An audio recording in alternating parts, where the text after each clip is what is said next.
morning, everybody. Welcome to Football Talk. I'm your host, Bo, and our weekly Hawk Talk segment is brought to you by El Cajon down there in Pike Place Market. Awesome Peruvian food. Definitely go check it out. Mention this show, get 20% off your bill.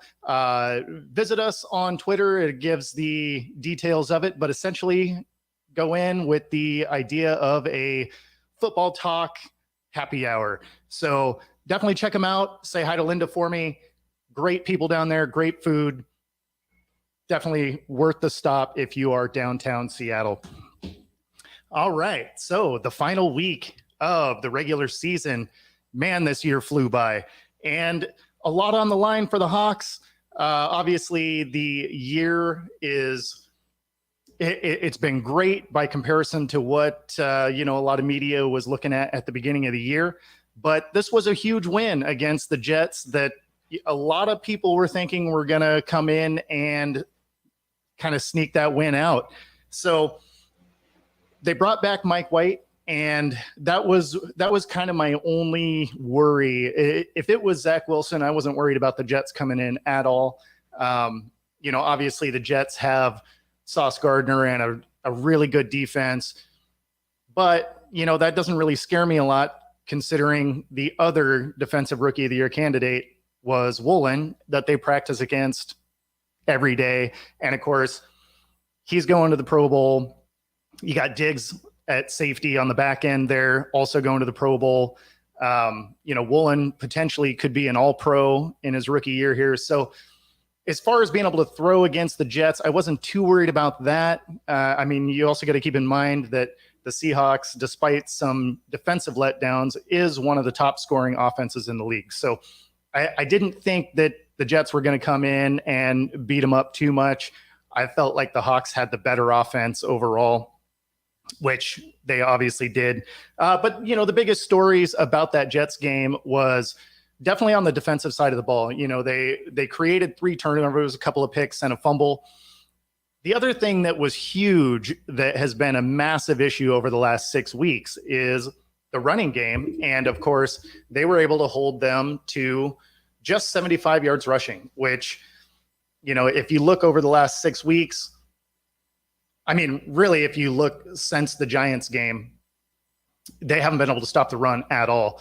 And so for them to be able to come in, shut it down, the Jets do have a decent running game. One thing that lended itself well to the way that to some of the Seahawks struggles is they don't have the best tight end play. And that is a position that absolutely hurts that Seattle defense. So for them to be able to shut down the run and not have to worry about the tight end play so much, it definitely gave the defense a lot more opportunity to play the way that, they're kind of designed to play. And then, on the offensive side of the ball, Geno had a relatively efficient day.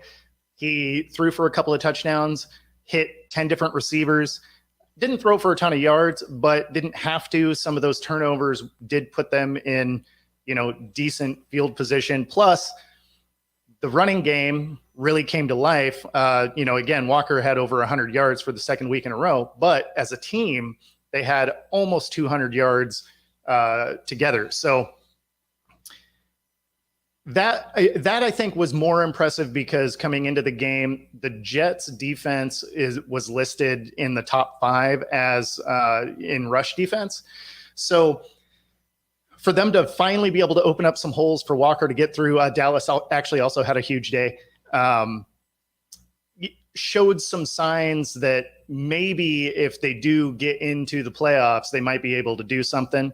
The last few weeks when they haven't been able to open any holes for Walker or Dallas, it didn't really show you that if they did get in, that they'd be able to do anything against, the top teams.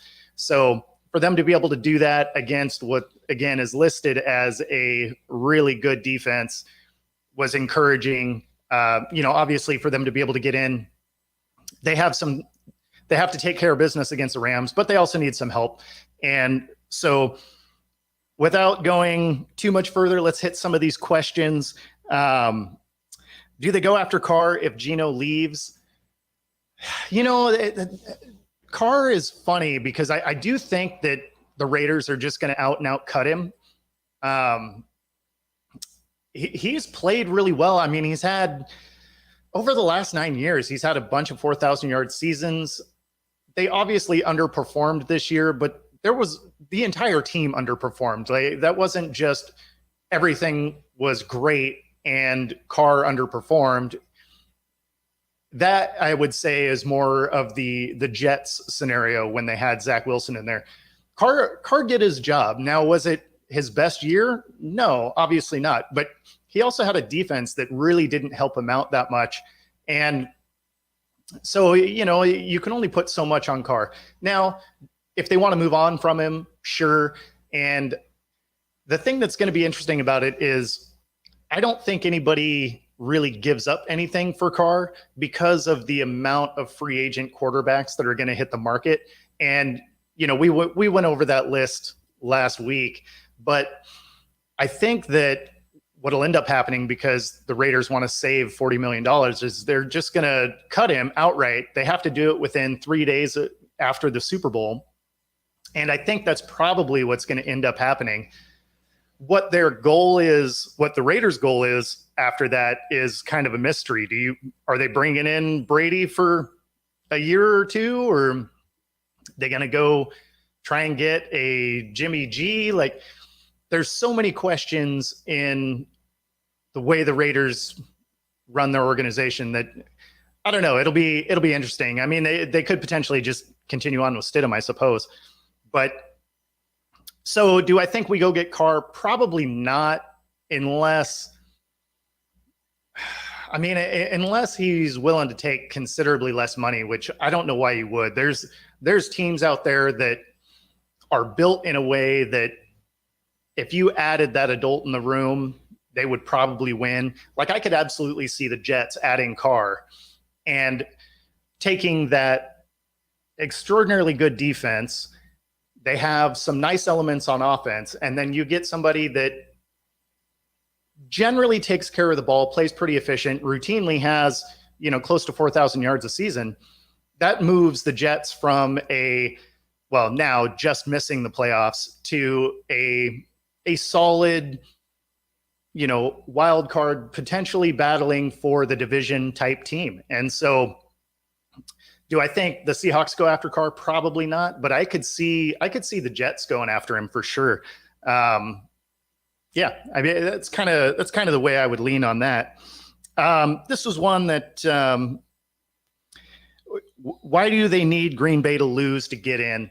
So there's lots of tiebreakers when it comes to the NFL, and it's not just your wins and losses, because obviously you can have tied records. So then it comes down to in division wins, in conference wins, strength of schedule, stuff like that. So there's tons of tiebreakers. If you go through the rule book, it's an entire page to outline what the rule, the tiebreakers would be. In this particular case, the Seahawks own the tiebreak over Detroit. So if Detroit wins, they'll have the same record, and we're assuming that the Seahawks beat the Rams. So if the Hawks beat the Rams and the Lions win, they have the same record, but the Seahawks beat the Lions head-to-head. So the Hawks would own the tiebreaker there. If Green Bay wins, and the Seahawks still win, then Green Bay would still be the team that goes, because they would have more conference wins. So they'd have more NFC wins. And so really where the downfall for the Hawks is they weren't able to win a single game against the absolutely horrendous NFC South, which is a conference that realistically could end up with their division winner with a losing record. Tampa Bay plays the Falcons on Sunday, and I actually picked Atlanta to win that game. So who knows how that pick is? Obviously, it's week 18, and some teams they've already packed it in for the year. So there's always that kind of questionable element as far as how successful your picks on week 18 will be. But I could see Atlanta coming in, trying to, just finish on a positive note start looking at next year and make Tampa, get that losing record to go in. So unfortunately, losing to those teams throughout the year is what ended up making it so that you don't have the number of NFC conference wins. And so if Green Bay wins, they're in no matter how it plays out. So hopefully Detroit can get it done and the Seahawks can get it done.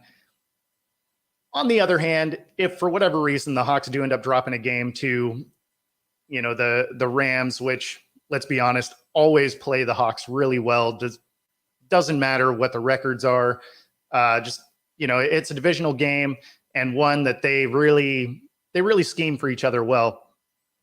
But I still think it'd be kind of cool if Detroit could win that game, because I'd rather see the Lions get into the playoffs, especially having such a great turnaround during the season, going that 1-5, I believe they were, and then really just going on a winning streak to come down the stretch here. It'd be neat to see them sneak in if the Hawks don't.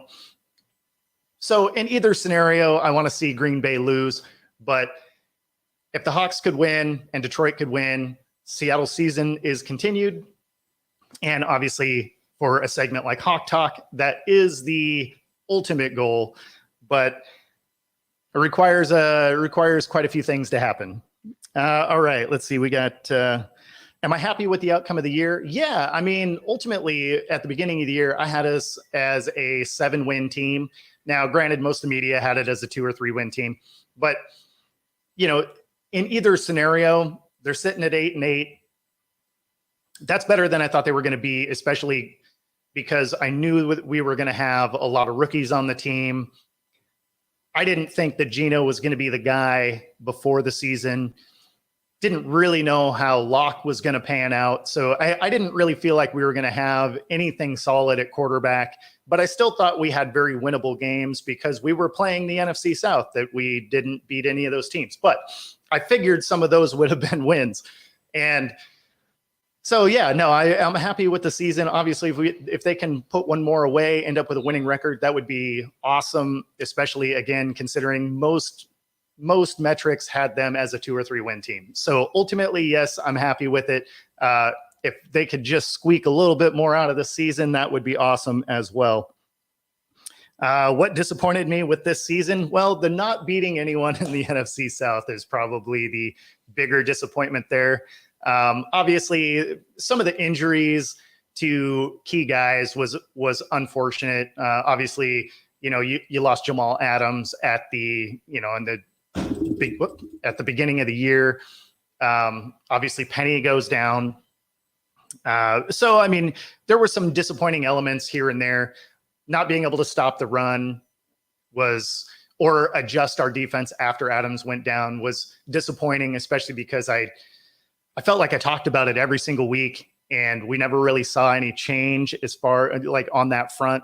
So those are, obviously all just kind of disappointing things, but ultimately the losing all of the games to the NFC South, which puts us in a situation where you don't control your own destiny. That's probably the disappointment, as far as this year is concerned. Do we bring Locke back as a backup? Man, that's a tough one because we didn't really get to see anything from him. So, and of course, I wasn't at the practices, so it's not like I can really gauge what he was able to do during practice, taking reps. So I don't know, like there's so many questions with him. And again, there's going to be so many free agent quarterbacks out there, and whether or not they go and end up picking up a quarterback in the draft. I feel like if you take one in the draft, you probably don't bring Locke back. You probably have, since they don't have the number 1 pick, they're essentially probably going to get somewhat of a project quarterback that, again, we talked more about last week, that it would be beneficial to have a Geno or something like that and then have that rookie in behind him. So moving forward, I think they do end up re-signing Geno Smith to, 2 or 3 year contract, and they will probably pick up a later first round quarterback to then have sit behind Geno and kind of bring them along. So that's kind of how I see that going down. But, obviously this next game has a lot to do with it as well. If the Hawks end up dropping this game, missing the playoffs, draft picks change a little bit as far as theirs is concerned. Obviously, Denver's is, probably going to be a number 3 pick. But if they end up losing, they probably use that second first round pick on a quarterback. If they end up winning and going on, I think they're probably more primed to bring Geno back and potentially trade down that. I would probably trade down the first pick because they're probably going to focus on a defensive end or interior defensive lineman. So if they could move back, 4 or 5 spots, one of those guys is going to be, obviously still there. And then they pick up a couple of, later round draft picks, which, the Seahawks generally use fairly well. So a lot of question marks really after this game, because I think it might change some of that draft strategy. But, as far as bringing Locke back, probably not. They probably don't end up bringing him back unless it's, close to a league minimum deal. And, tough to say. Again, there was 23 quarterback free agents hitting the market. And then you also have the buyout on or the opt-out on Tannehill's contract. And for all intents and purposes, it looks like Carr is going to be released. So now you got 24 guys that are all hitting the market at the same time. So you might be able to save some money. And, some of those skill sets are very similar guy to guy. And with as little as Locke has played within, the organization, I don't know that he has that Geno Smith element where you might pay him a little bit more just because he knows the system, has great command of it, and has been around for a few years. In Locke's situation, yeah, he was here for the year, but he never played. And so, that's sort of anybody could be that backup role. Obviously, next year he would have a second year of familiarity with it, but with no gameplay, none of it matters, right? So I don't think they bring Locke back, but I mean, for the right price, they might. Okay. Here's some awards questions. So defensive rookie of the year, who do I think it's going to be? So I think if you look at the stats, Woolen should be that defensive rookie of the year, but because it's the Seahawks and they really didn't have much in the way of primetime games, obviously because they were figuring this team wasn't going to win very many games. But I think Sauce Gardner ends up with it.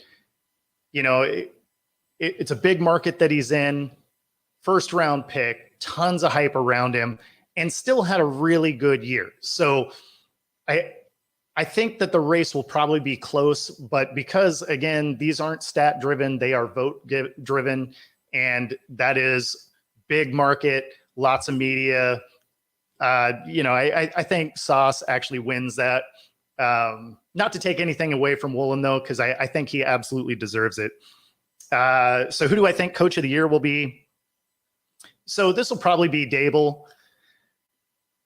Obviously, Carroll has a really solid shot at it, but I think this is another one where, big market and, lots of screen time. So I think Dable ends up with it. When it comes to what the expectation was versus what ended up being put on the field, I think Carroll probably should have won that, but I don't think he's going to. Offensive rookie of the year. So this will probably go to Garrett Wilson on the Jets. And I only say that because Walker was hurt for a few games. I think if Walker played the whole year, he'd win. It'll be a close vote, but I think Walker will come up just short. And it's just, again, because he got hurt. And, some of these awards are, they are somewhat stat driven. So I think ultimately Garrett Wilson ends up with it. But, had Walker been healthy the whole year, I think he would have had that comeback player of the year. So, this is one that we talked about earlier in the season, that Geno is going to win that award. The comeback player of the year is absolutely going to be Geno's award, but I feel like it probably should have went to Saquon Barkley. And, like I said before, it was because I don't like comeback player for Geno for no other reason than he's not coming back from anything other than lack of opportunity. So if this was a most improved award, hands down, Geno crushes that. But because there's no real guidelines to what comeback player of the year is, Geno probably wins that, which, I mean, again, awesome. He had a phenomenal year, or is having a phenomenal year. It's not quite over yet.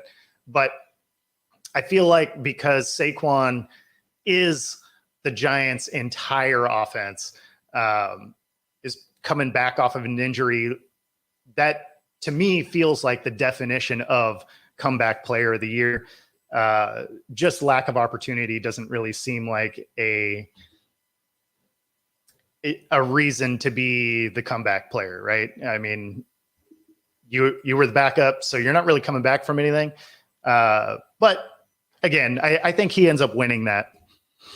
Am I still going to do this show after the season? Of course, there's always stuff to talk about.